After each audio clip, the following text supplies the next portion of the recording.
The massive council chamber floated in the darkness of space, a structure so vast that entire cities could fit within its gleaming walls. Ambassador Sarah Chen stood at the human podium, her hands folded behind her back as she gazed at the 12 ancient races that formed the Galactic Council. Each species sat on elevated platforms, looking down at her with expressions that ranged from curiosity to barely concealed contempt. She had practiced this moment 1,000 times. Humanity's first true appearance before the galaxy's ruling body, the chamber itself was designed to intimidate, with holographic displays showing the vast territories controlled by each council member. Compared to their empires that spanned hundreds of worlds, Earth's small collection of colonies looked pathetically insignificant. "We welcome Earth to the community of civilized species," announced Councillor Vexthan, a towering creature with 4 arms and skin that shimmered like oil on water. His voice echoed through the chamber with the weight of authority. "You will find that we maintain order through established protocols. War, when it occurs, is conducted with honor and restraint." Sarah nodded slowly. She had read the protocols extensively. Single-ship duels when disputes arose. No targeting of civilian populations. Formal declarations of combat intent. Withdrawal options for the losing side. It all seemed very neat and organized, like a game with clearly defined rules. "We appreciate the welcome," Sarah replied, her voice amplified across the enormous space. "Humanity is honored to join this council and will abide by your regulations regarding conflict." A low rumble of approval went through the chamber. The species of the galaxy had enjoyed relative peace for over 3,000 years. Their wars were limited affairs, more like sporting events than the total conflicts that had marked their violent pasts. They had evolved beyond such savagery, or so they believed. Then Councillor Zarkoth spoke. He represented the Carthon Dominion, a military society that had earned its council seat through a long history of honorable combat. His species resembled great reptilian warriors, with thick scales and eyes that glowed with inner fire. "The Carthon Dominion has territorial interests that overlap with 3 human colony worlds," Zarkoth announced. "New Perth, Armstrong Station, and Kepler 7. These worlds lie within our traditional expansion zone. We formally request that humanity cede these territories." Sarah felt her jaw tighten. Those 3 colonies held over 2 million human civilians, families, children, people who had traveled light years to build new lives. "Those worlds are inhabited by human citizens," Sarah said carefully. "We cannot simply abandon them." Zarkoth made a dismissive gesture. "Then we will resolve this matter through proper channels. Combat trial, as is our right under council law." The other councillors nodded. This was standard procedure. 2 species had a dispute. They would send champion ships to fight according to strict rules, and the winner would gain the territory. Civilized, controlled. Sarah took a deep breath. This was the moment her superiors had prepared her for. "Before we proceed," she said, her voice cutting through the murmurs, "I must deliver a warning to this council." Silence fell across the chamber. Warnings were not typically part of these proceedings. "Humanity comes from a world unlike most in this galaxy," Sarah continued. "We evolved as persistence predators. Our entire history has been marked by warfare. Not the ritualized combat you practice, but total war. War for survival, war for resources, war between ideologies. We have developed weapons and tactics that would horrify this council." She paused, making eye contact with each councillor in turn. "We agreed to follow your protocols because we want peace. We want to be part of this galactic community. But I must be clear, if forced into conflict, humanity is capable of warfare far beyond what you have experienced in your 3,000 years of limited engagement." Councillor Vexthan's expression shifted to something resembling amusement. "Ambassador Chen, all species believe they are uniquely fierce. This is natural, but we have established these protocols precisely because unrestricted warfare leads only to mutual destruction. You will find our methods both efficient and humane." "With respect, Councillor," Sarah pressed, "you have not faced an opponent who understands warfare the way humanity does. We have fought ourselves for thousands of years. We know every trick, every strategy, every psychological pressure point. We know how to break supply lines, how to wage economic warfare, how to turn enemy populations against their leaders. We know things you have forgotten if you ever knew them at all." Zarkoth laughed, a sound like grinding stones. "The human speaks boldly for such a young species. Perhaps a demonstration is in order." We challenge Earth to combat for the 3 disputed worlds. Single ship duel as is proper. Let us see if your warriors match your words. Sarah looked at him for a long moment. She saw the confidence in his glowing eyes, the certainty of a species that had never truly lost. The Carthons had the best military record in the galaxy, winning 80% of their combat trials. They had superior technology, ships that had been refined over millennia.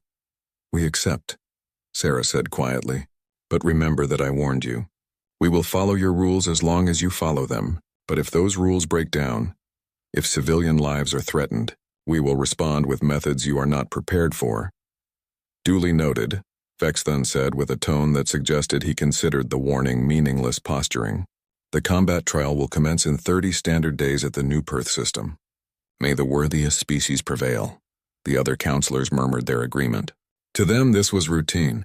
Another young species learning its place in the galactic order. The Carthons would win, humanity would cede the territories, and the new members would understand how things worked. Sarah left the chamber with her small diplomatic team. Once they were safely aboard their shuttle and heading back to the human embassy station, her aide, Lieutenant David Park, spoke up. They didn't take you seriously. No, Sarah agreed, staring out at the stars. They didn't. Will command authorize restraint? Park asked. Will we really fight by their rules? Sarah was quiet for a moment. She thought about the briefings she had received before taking this position. The classified reports on Earth's actual military capabilities, the weapon systems that made galactic technology look primitive, the strategic doctrines developed through centuries of human conflict.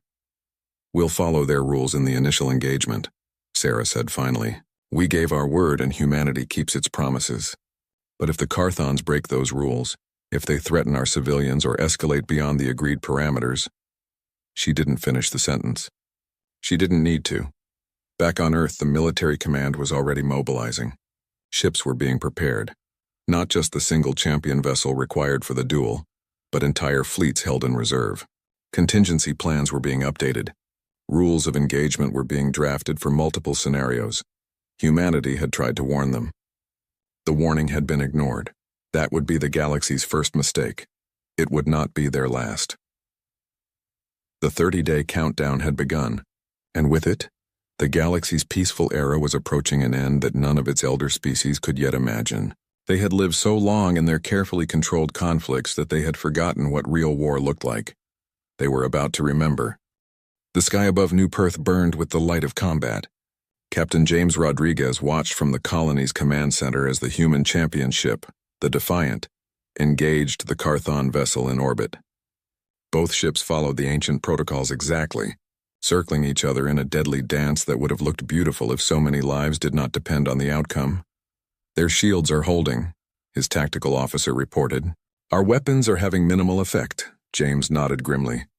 The Carthons had superior technology, just as intelligence had predicted.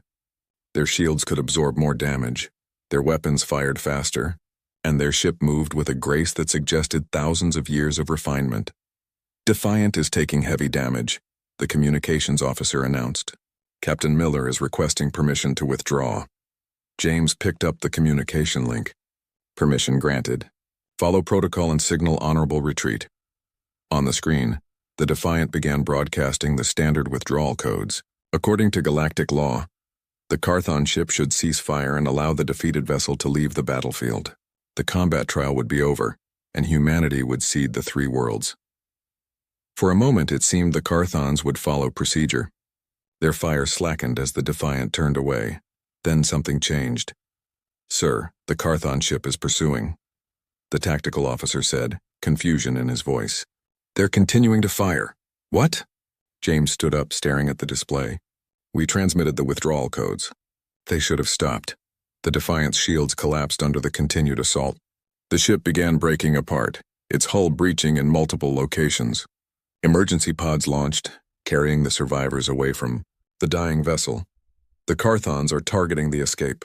Pods, someone whispered in horror. James watched in disbelief as the Carthon ship picked off the defenseless pods one by one.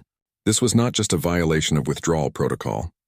This was murder, the kind of atrocity that galactic law had been designed to prevent. Get me a channel to that ship, James ordered. Now! The communication opened, showing Commander Zarkoth's face. He looked pleased with himself. "You dare to question Carthon honor?" he snarled when James demanded an explanation. "You withdrew because you were weak? In true combat, there is no retreat. You agreed to the protocols," James shot back. "You're violating council law." "Council law is for those who deserve to exist," Zarkoth replied. "Your species is inferior. You will surrender these worlds, or we will take them by force." The transmission ended. James stood frozen for a moment, his mind racing. Then the alarms began blaring. "Multiple Carthon ships entering orbit," the tactical officer announced. "They're deploying ground forces." "This is insane," someone muttered. "They can't just invade. The council will intervene." But no intervention came. The Carthon warriors descended to New Perth in their dropships, landing near the colony's main population centers.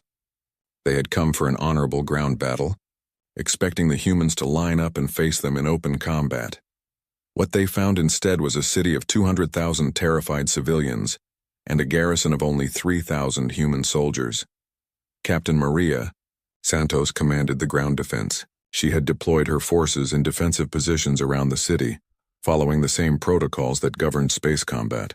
Her soldiers waited in their designated combat zones, ready for the ritualized ground battle. The Carthons advanced in formation, their heavy armor gleaming in the afternoon sun. They were magnificent warriors, each one standing over 2 meters tall, armed with weapons that could slice through concrete. Maria's forces opened fire from their positions. The battle raged for 3 hours, with both sides taking casualties. The Carthons were stronger and better equipped, but the human soldiers fought with a desperation that surprised them. Then a Carthon heavy weapons team fired a plasma cannon at what they believed was a military bunker. It was a school. The building collapsed in a ball of fire. Inside were 43 children and their teachers, taking shelter from the battle that raged outside. None of them survived. Maria received the report over her command channel. For a moment she could not speak, could not think, could only feel the rage building inside her chest like a physical pressure. "Ma'am," her executive officer said quietly, "standing orders are to maintain protocol." Maria looked at him, looked at her soldiers, many of whom were parents themselves, looked at the smoke rising from what had been a school filled with children just minutes ago. "Not anymore," she said. "New orders. Unrestricted combat. Use every advantage we have," her XO understood immediately. "Ma'am, if we abandon the protocols, the council will—" "I don't care about the council," Maria snapped. "Those bastards just killed children. Get me command. Get me Earth. Tell them the rules are done." The message reached Earth 10 minutes later, traveling through the quantum communication network at faster-than-light speed. It arrived in the middle of an emergency session of the UN Defense Council, where military leaders and civilian officials were already debating what to do about the Carthon violations. Admiral Marcus Webb read the report in silence. He was a tall man with gray hair and eyes that had seen too much combat in his 50-year career. He had fought in the colony wars, in the Mars Rebellion, and a dozen smaller conflicts. He knew war in all its terrible forms. "They killed children," someone said unnecessarily. Admiral Webb stood up. He walked to the display showing the battle on New Perth, where human forces were still trying to fight by rules that their enemy had abandoned. "For 3,000 years, the galaxy has played at war," he said quietly. "They made it safe, predictable. They forgot what it really means." He turned to face the council. "They wanted to see what human warfare looks like. I say we show them." "Admiral," the Secretary General of the United Nations said carefully, "if we abandon the protocols, we risk our standing in the galactic community. We could be expelled from the council, face sanctions, even military intervention from other species." "Then let them intervene," Webb replied. His voice was calm, but there was steel beneath it. "We tried their way. We followed their rules. They couldn't even follow their own." He paused. "They killed our children. That's a line that once crossed cannot be uncrossed." The vote was swift, unanimous. The rules of engagement for human forces were changed with a single phrase. Unrestricted warfare authorized. Admiral Webb immediately contacted Captain Santos on New Perth. "Captain, you are authorized to engage the enemy using all available methods and tactics. No restrictions. Win this battle." Maria smiled, though there was no humor in it. "Understood, sir." "With pleasure." She turned to her forces. All units, new orders. Stop fighting like this is a game. Fight like this is Earth. Fight like these are our homes. Because they are. What happened next would shock the galaxy. The human soldiers abandoned their fixed positions. They stopped lining up for honorable combat. Instead, they melted into the city itself, using every building, every alley, every shadow. The Carthon suddenly found themselves fighting an enemy they could not see. Snipers fired from windows and disappeared before return fire could be directed. Improvised explosives detonated under advancing units. Small teams of soldiers struck from unexpected angles, then vanished before reinforcements could arrive.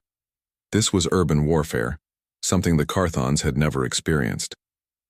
Their honor-bound tactics, designed for open battle, meant nothing in the close confines of a human city where every corner could hide an ambush. Within 6 hours, the Carthon ground forces were in full retreat, having lost 30% of their strength to an enemy that refused to fight fair. In orbit, more human ships were arriving. Not single champions, but entire battle groups. The Carthon fleet commander demanded to know why humanity was violating the single-ship protocol. Admiral, Webb's response was broadcast across every galactic frequency. You wanted war with us. You got it. But not the war you expected. Not the war you prepared for. You're getting a human war now, and we are very, very good at those. The galaxy was watching, and for the first time in 3,000 years, they felt something they had almost forgotten. Fear. The Carthon military complex on Outpost Sigma 9 had stood for 200 years without ever facing a real threat. Its shields were powerful, its weapons formidable, but its commanders had grown comfortable in the long peace. They expected enemies to announce their intentions, to approach from predictable vectors, to fight according to rules everyone understood. They did not expect the asteroid. It came out of nowhere.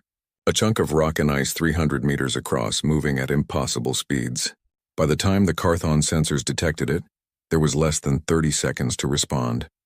The shields activated, but they were designed to stop energy weapons and missiles, not solid objects with the kinetic energy of a nuclear weapon. The asteroid hit with the force of 50 megatons. The entire military complex ceased to exist in an instant, taking with it 3,000 Carthon warriors and all their equipment.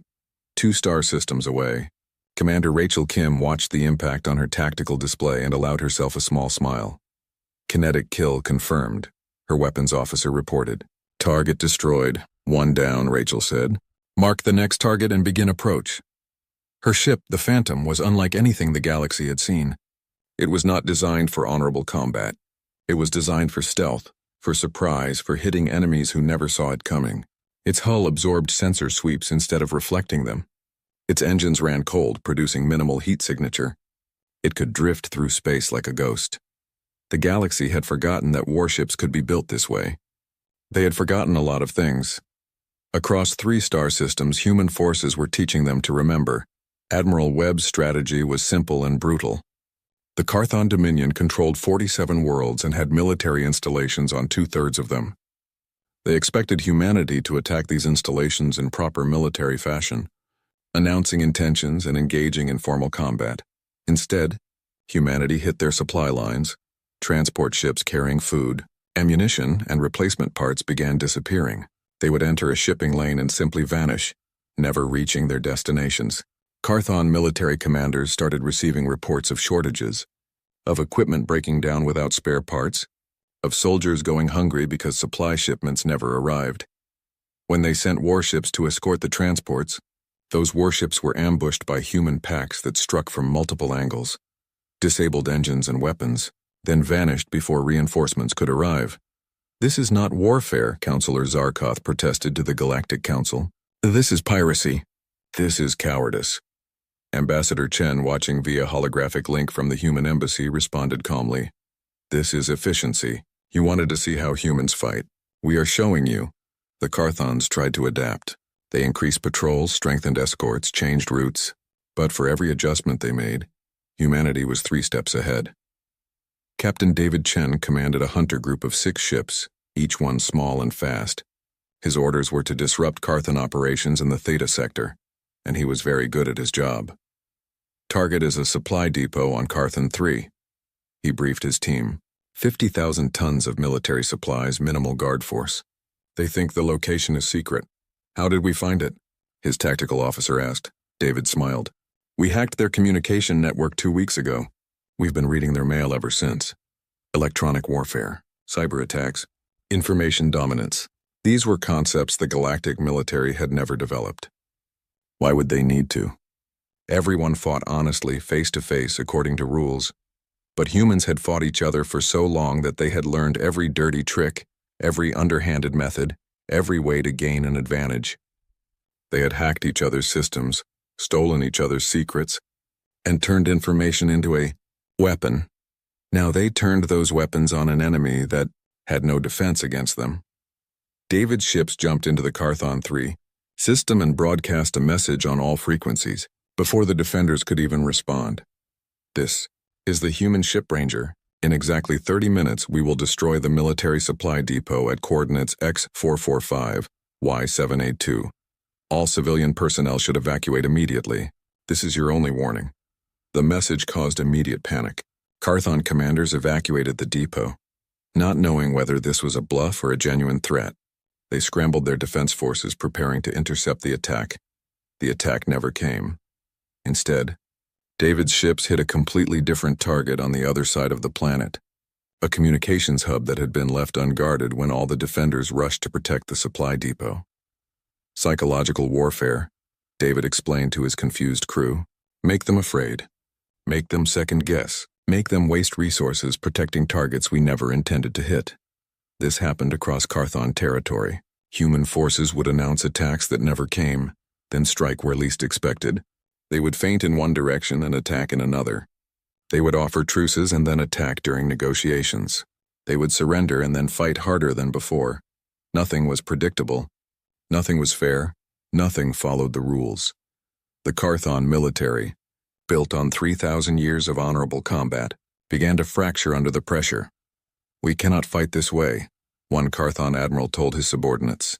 We do not even understand this way. His subordinate, a younger warrior who had studied human history, replied grimly, They call it total war. War without limits. War without honor. War where the only thing that matters is winning. But why? The admiral asked. Why fight so viciously? Why not maintain honor even in combat? Because they fought themselves for thousands of years, the subordinate explained. Every war was a war for survival. They learned that the species that fights fairly is the species that dies. So they learned to fight unfairly better than anyone else. Meanwhile, Lieutenant Commander Sarah Park led a special operations team on a mission that would have been unthinkable to galactic military doctrine. Her team of 12 soldiers infiltrated a Carthon command station by hijacking a supply shuttle. They wore captured Carthon uniforms. They carried forged identification codes. They had even modified their appearance to approximate Carthon features from a distance. Infiltration was a word that did not exist in galactic military vocabulary. You fought your enemy face to face. You did not sneak around pretending to be them. But Sarah's team walked right into the heart of the command station, their fake credentials fooling security systems that had never been designed to catch infiltrators, because infiltrators simply did not exist in galactic warfare. Once inside, they planted surveillance devices in every major communication hub. They copied classified battle plans. They identified the locations of every major Carthon military asset. Then they walked back out again and no one ever knew they had been there. This is impossible, Counselor Zarkoth said when he learned that humans had detailed intelligence on Carthon military positions. Our security is absolute. Your security assumes your enemies will attack from outside, Ambassador Chen replied. You never considered that they might already be inside. The Carthon Dominion sent increasingly desperate requests to the Galactic Council. This was not warfare as they understood it. This was something else entirely, something ancient and terrible that the galaxy had not seen since before the protocols were established. Counselor Vexton called an emergency session. Humanity must cease these operations immediately, he demanded. You are violating every principle of civilized combat. Admiral Webb attended this session personally, his image projected into the council chamber. We are violating nothing, he said calmly. We agreed to follow your protocols. The Carthons broke those protocols when they killed our children. The agreement ended at that moment. Now we fight our way. Your way is barbaric, another counselor protested. Sneaking, lying, attacking without warning. These are not the methods of an honorable species. You are correct, Webb agreed. These are the methods of a species that wins. We learned long ago that honor is a luxury you can only afford when survival is guaranteed. When your existence is threatened, you use every weapon, every tactic, every advantage available, because the alternative is extinction. He paused, his eyes scanning the council members. We tried to warn you, he continued. We told you that humanity understood warfare in ways you had forgotten. You dismissed that warning. You thought we were just another young species that needed to learn its place. You were wrong. The council erupted in argument. Some species demanded that humanity be expelled. Others suggested military intervention. A few, the younger species who had chafed under council authority, remained silent and thoughtful. Then Councillor Zarkoth made the fatal announcement. The Carthon Dominion requests council authorization for unrestricted retaliation against human forces. If they will not fight with honor, we will crush them with overwhelming force. The vote was called. 8 species voted in favor. 3 abstained. 1 voted against. The authorization passed. The Carthon Dominion began marshalling its full military might. Not the limited forces they had sent to New Perth, but their entire fleet. Hundreds of ships prepared to invade human space and end this upstart species once and for all. They expected humanity to panic, to surrender, to beg for mercy. Instead, Admiral Webb issued a statement that would echo through galactic history. You had 2 warnings. You ignored them both. Now you will see what happens when humanity stops holding back. May whatever gods you believe in have mercy on you, because we will not. Earth's hidden fleets began to move. The galaxy was about to learn what real war looked like. The emergency session of the Galactic Council had been in progress for 6 hours, and tempers were rising. Holographic displays around the chamber showed the ongoing conflict between humanity and the Carthon Dominion. Every council member could see the reports flooding in from across Carthon territory. Military installations destroyed. Supply chains disrupted. Communication networks compromised. Fleets ambushed and scattered. In 3 weeks of unrestricted warfare, humanity had reduced Carthon military effectiveness by 40%. This cannot continue, Councillor Vexthan declared, his forearms gesturing emphatically. The humans have destabilized the entire sector. If we do not act, the peace we have maintained for 3 millennia will collapse. Ambassador Sarah Chen stood at the human podium, her expression calm despite the hostile atmosphere. She had not slept properly in days, but she refused to show weakness before this council. May I present evidence to this assembly? She asked. Vexthan looked annoyed but nodded. Proceed. Sarah activated her display. Images filled the chamber, detailed recordings from New Perth. The Defiant being destroyed after signaling withdrawal. Escape pods being targeted. The school burning with children inside. The Carthon Dominion broke the protocols first, Sarah said, her voice echoing through the vast space. They murdered defenseless crew members who had surrendered. They killed children in what they knew was a civilian target. We have testimony, recordings, and sensor logs proving these violations. Mistakes in the heat of battle, Zarkoth growled. War is never perfect. Then by your own logic, our methods are also imperfect, Sarah countered. The difference is that we attack military targets. We evacuate civilians when possible. We have not deliberately targeted non-combatants. Every installation we have destroyed was a legitimate military objective. Councillor Mir Shah, representing one of the smaller council species, spoke up. The issue is not what you target, Ambassador. It is how you target it. Your methods are deceptive. Your tactics are underhanded. You do not announce your attacks. You do not fight honorably. Sarah turned to face Mir Shah directly. Honorably? Your protocols were designed to minimize casualties and prevent total war. We are achieving both goals. Carthon civilian casualties are less than 500. Military casualties are under 20,000. In a traditional war with our capabilities, those numbers would be in the millions. She pulled up another display, showing casualty projections. If we fought the way you insist, the way our full military capacity would allow, both sides would suffer catastrophic losses. We are showing restraint. We are being precise. We are being efficient. The only thing we are not being is predictable. The council murmured among themselves. Some seemed to consider her words. Others remained hostile. Then Sarah delivered her second warning. This council needs to understand something, she said, her voice dropping to a quieter register that somehow carried more weight. You have seen us fight according to your rules. You have seen us fight according to our rules. You have not seen us when we stop holding back completely. What does that mean? Fexthon demanded. It means that everything you have witnessed so far is humanity being restrained, Sarah replied. We have used conventional weapons, conventional tactics, conventional warfare. We have not deployed our strategic weapons. We have not mobilized our full military capacity.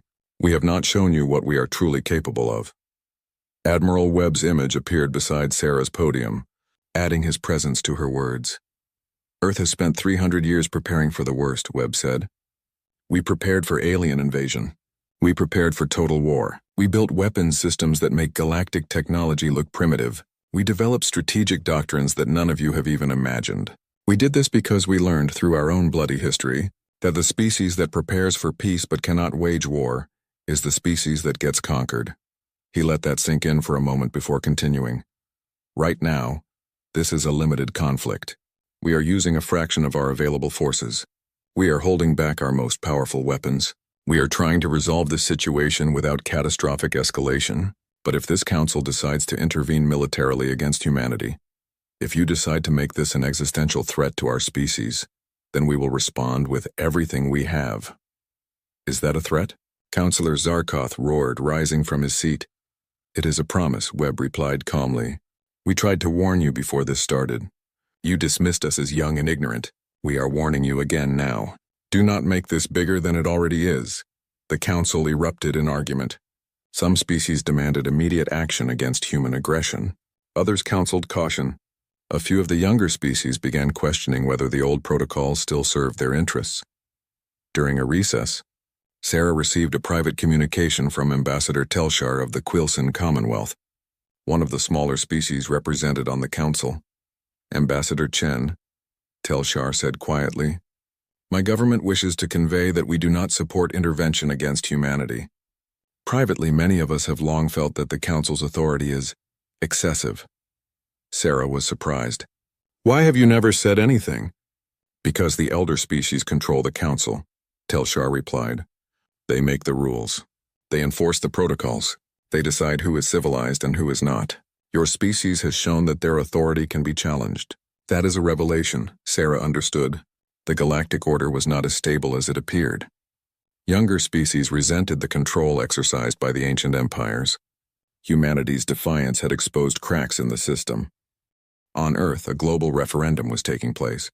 Every human citizen was being asked a simple question. Should humanity submit to Galactic Council authority, or should they maintain independence even if it meant continued conflict? The results came in quickly. 78% voted for independence. Humanity had been searching the stars for other intelligent life for centuries. They had dreamed of joining a galactic community. But they had also learned through hard experience that freedom was worth fighting for. President Alexandra Morrison addressed Earth and its colonies in a broadcast that was transmitted to every human settlement. We came to the stars seeking friendship, she said. We hoped to find our place among the civilized species of the galaxy. We were willing to adapt, to compromise, to follow rules we never had a hand in making. But we will not submit to a system that allows the strong to victimize the weak, that allows children to be murdered without consequence, that demands we abandon our right to self-defense. She paused, her expression resolute. The Galactic Council has given us an ultimatum. Submit or face intervention. My fellow humans, we do not submit. We did not fight our way to the stars only to bow before another empire. Whatever comes next, we face it as we have always faced adversity. Together, unified and unafraid, the broadcast ended. Across human space, military forces prepared for the possibility of war with the entire Galactic Council. But something unexpected happened. 3 of the younger species on the Council quietly reached out to human diplomats. They offered intelligence on Council military capabilities. They offered to abstain from any intervention vote. They offered in whispers and encrypted channels something like solidarity. The old order was fracturing. Back in the Council chamber, the final vote was called. 8 species voted to authorize a peacekeeping fleet, to enforce Council authority and protect the Carthon Dominion from human aggression. 3 species abstained. 1 species voted against. The authorization passed. Councillor Vexthon addressed the assembly. A peacekeeping fleet of 200 ships representing 8 Council species will proceed to human space. They will establish a blockade and enforce a ceasefire. Humanity will be given 24 hours to stand down their military forces and accept council mediation. Admiral Webb's image appeared one final time. You were warned, he said simply. Twice, remember that in the days ahead. The transmission ended. The peacekeeping fleet began to assemble, drawing ships from across council space. 200 warships representing the combined might of 8 ancient civilizations. They expected humanity to back down when faced with such overwhelming force. They expected fear and submission. They were about to learn their final lesson about humanity. In hidden shipyards throughout the Sol system, in orbital platforms around Jupiter and Saturn, in underground bases on Luna and Mars, Earth's true military power began to reveal itself. Ships that had been hidden for decades activated their systems. Weapons platforms came online. Defense grids powered up. Earth had spent 3 centuries preparing for this moment, preparing for the day when they would face the galaxy alone. They had hoped it would never come. But now that it had, they were ready. Admiral Webb stood in the command center of the orbital defense station above Earth, watching the tactical displays as the peacekeeping fleet approached the edge of the solar system. All stations report ready, his second-in-command reported. Webb nodded slowly. He thought about the families on Earth below, the colonies scattered across human space, the children who deserved to grow up free, the future that hung in the balance. Then let us show them, he said quietly, what it means to threaten humanity. Orders were transmitted across the entire human defensive network. From the edge of the solar system to the inner planets, Earth's hidden strength prepared to reveal itself. The galaxy had voted for war. Now they would learn what war with humanity truly meant. The peacekeeping fleet emerged from faster-than-light travel at the edge of the solar system, in perfect formation. 200 warships from 8 different species, representing 3,000 years of galactic military tradition. They had come to teach humanity a lesson about respecting council authority. Fleet Commander Velkaris of the Gen Collective commanded the operation from his flagship, the Eternal Justice. He was confident. No single species had ever successfully resisted a council peacekeeping operation. The combined military might arrayed before him was overwhelming. Scan the system, he ordered. Locate all human military assets. His sensor officers worked in silence for several minutes. Then they began reporting contacts. Many contacts, too many contacts. Commander, I am detecting multiple ship signatures throughout the inner system, the lead sensor officer reported, confusion in her voice. Hundreds of vessels, orbital platforms, weapons satellites. The numbers do not match our intelligence estimates. Velkaris felt the first stirring of unease. How many ships? The sensor officer rechecked her displays. At least 3,000, sir. Possibly more.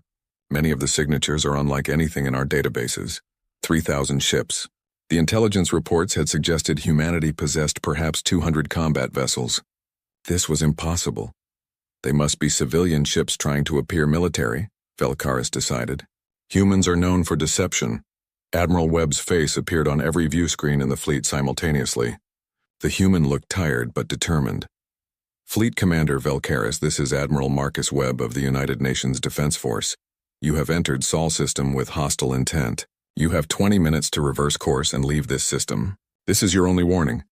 Velkaris activated his response channel. Admiral Webb, we are here under Council authority to enforce a ceasefire and establish a peacekeeping presence. You cannot threaten us with obsolete vessels and empty bluster. Surrender your command and accept Council mediation. Webb's expression did not change. You have 19 minutes. The transmission ended. Velkaris turned to his command staff. Ignore the theatrics.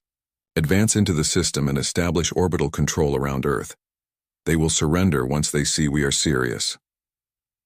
The fleet began moving inward, maintaining tight formation. It was impressive, coordinated, the result of millennia of military tradition. Then the solar system came alive. The first indication was a proximity alert. Something was approaching the fleet at impossible speeds. Not one thing. Hundreds of things. Kinetic projectiles incoming. The tactical officer shouted. They are too fast, we cannot. The impacts came like hammer blows. Chunks of metal and ice moving at significant fractions of light speed. Launched from railguns positioned throughout the outer system. They tore through shields designed to stop energy weapons. 3 council ships were destroyed outright. A dozen more were severely damaged. Return fire. Velkaris ordered. At what, sir? The weapons officer responded desperately. The projectiles came from multiple vectors. We cannot locate the launch platforms. Then the human ships appeared. They did not announce themselves. They did not approach from predictable vectors. They came from behind asteroids, from within debris fields, from impossible angles. And they came in packs working together with a coordination that should not have been possible without FTL communication. Each human ship was smaller than a council vessel, but they moved faster, turned sharper, and their weapons hit harder than anything Velkaris had encountered. They did not engage in single combat. They swarmed, 6 or 8 ships focusing on one council vessel, overwhelming its defenses through sheer coordinated firepower. This is insane, someone whispered on the command deck. How are they coordinating without visible communication? AI-assisted tactical networks, the intelligence officer reported, having accessed the database. The humans integrated artificial intelligence into their combat systems. Each ship is linked to every other ship in real time. That was illegal under council law. AI warfare had been banned for 2,000 years after the machine wars nearly destroyed galactic civilization, but humanity had not been part of the galaxy during the machine wars. They had developed their own technology, their own methods, their own rules. Implement defensive pattern Theta, Velkaris ordered. Focus fire on individual targets. We still outnumber them. The council fleet tried to adapt, but human tactics continued to evolve faster than they could respond. When the council ships grouped together for mutual defense, human forces attacked their formation with directed energy weapons that penetrated shields. When they spread out to cover more area, human packs isolated and destroyed individual vessels, and the humans were everywhere. Ships that had seemed to retreat would circle back and attack from behind. Damaged vessels would limp away only to rejoin the fight minutes later, their crews having performed repairs that should have taken hours. Small craft launched from Earth's orbital platforms too numerous to track, harassing larger council vessels like insects. Within 2 hours, the council fleet had lost 47 ships. The humans had lost 12. We are being slaughtered, Velkaris' second-in-command said quietly. Commander, we must withdraw. We cannot withdraw, Velkaris replied, though his hearts were heavy. The council authorized this action. To retreat would be to admit defeat. Then what do we do? Before Velkaris could answer, every system on the Eternal Justice went dark. Lights, weapons, shields, propulsion, everything failed simultaneously. Across the fleet, the same thing was happening to every ship. Some unseen attack had crippled them all. Admiral Webb's face appeared again, this time on emergency backup screens. You came here with 200 ships, Webb said. We have disabled all of them. Your crews are unharmed, and we will provide life support until you can effect repairs. But your weapons are offline and will remain offline. He paused. You asked what happens when humanity stops holding back. This is what happens. The cyber attack you just experienced propagated through your fleet communication network in under 3 seconds. We have been inside your systems since you entered the solar system. We could have killed every person on every ship. We chose not to. Velkaris stared at the screen in horror, a cyber weapon that could disable an entire fleet simultaneously. This was beyond anything in galactic military doctrine. You have seen a fraction of our capability, Webb continued. Our strategic weapons remain unused. Our main battle fleets have not engaged. The orbital defense platforms around Earth have not fired a shot. We have fought this battle with our screening forces alone. Across the fleet, council commanders were receiving the same message, receiving the same terrible realization. The war with the Carthon Dominion is over, Webb announced. Our fleets are currently surrounding their homeworld. We have disabled their orbital defenses, destroyed their military infrastructure, and established complete space superiority. We could bombard their planet into submission. We have chosen not to. He looked directly at the camera, as if he could see Velkaris personally. We integrated into your society in good faith. We followed your rules. We wanted peace. You chose to make this existential. You chose to threaten our homeworld. We warned you twice. You did not listen. The transmission ended. For a moment, there was silence on the bridge of the Eternal Justice. Then slowly, inevitably, Velkaris activated the fleet-wide channel. All ships cease offensive operations. Begin damage control and await instructions. It was not a surrender. Not formally, but everyone understood what it meant. On the Carthon homeworld, Counselor Zarkoth stood on a balcony overlooking his capital city. Above, human warships maintained position in geosynchronous orbit, their weapons trained on military targets across the planet. They had arrived 6 hours ago, sweeping aside the home fleet as if it were nothing. A human shuttle descended to the capital, carrying an officer with terms. The terms were harsh but not vengeful. The Carthon Dominion would surrender all claims to human territory. They would pay reparations for damages. They would accept human observers to ensure compliance, but there would be no occupation, no subjugation, no destruction of their civilization. Why? Zarkoth asked the human officer, a young woman with cold eyes. Why not destroy us? You have the power. Because we are not you, she replied. We wage war to achieve objectives, not to satisfy honor or pride. Our objective was to secure our territory and prevent future aggression. We have achieved that. Destroying your civilization serves no purpose. That is strategic thinking, Zarkoth said slowly, understanding dawning. You see war as a tool, not a ritual. Exactly, the officer confirmed. You made war into a game. We never forgot what it really is. The peace negotiations took 6 days.